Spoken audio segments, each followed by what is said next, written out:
ফুকেতে first দিন যেদিন আমরা পৌঁছে ফ্রেশ হয়ে আমরা কিন্তু বেরিয়ে পড়েছিলাম ঘুরতে। তো ঘুরতে যাওয়ার আগে আমরা কথা বলছিলাম যে কোথায় যাব, মানে গাড়ি ঠিক করছিলাম। তারপরে সেটা ঠিক করে আমরা কিন্তু এসে পড়েছি খেতে। আজকে লাঞ্চটা করব।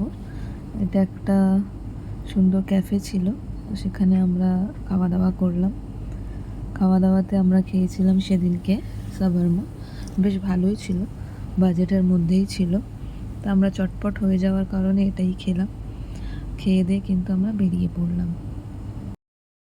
খাওয়া দাওয়া শেষ করে আমরা চলে এসেছিলাম সানসেট দেখার জন্য। তো এটা আমাদের রুম থেকে 40 মিনিটের দূরত্বে ছিল। আমরা চলে এসেছি প্রমথেপ কেপ, যেখানে আমরা সানসেটের জন্য দেখতে এসেছিলাম।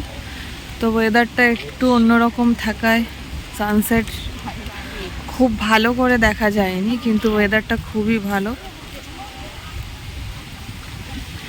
গরম নেই। আর আমার হাজব্যান্ড এখানে দাঁড়িয়ে আছে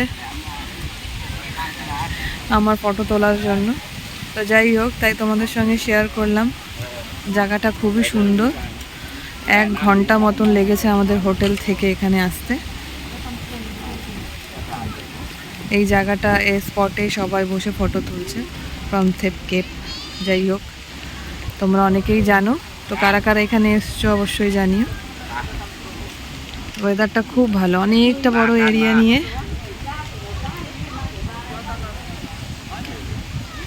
আর ওই দিকটা পুরো সমুদ্র। আমাদের সানসেট দেখা শেষ। আমরা একটুখানি ওখানটায় টাইম স্পেন্ড করেছিলাম, কারণ ওখানে ওয়েদারটা খুবই ভালো ছিল, খুব হাওয়া ছিল। তো একটুখানি এখানে বসে আমরা টাইমটা কাটিয়ে আমরা এখান থেকে বেরিয়ে তার সামনেই একটা ক্যাফে ছিল, সেই ক্যাফেতে আমরা একটুখানি বসার পর ওখান থেকে ক্যাব বুক করে আমরা হোটেলের দিকে রওনা দিই। হোটেলে এসে আমরা কোথায় যাব সেটা আমি পরের ভিডিওতে শেয়ার করব। চলো, ততক্ষণের জন্য বাই।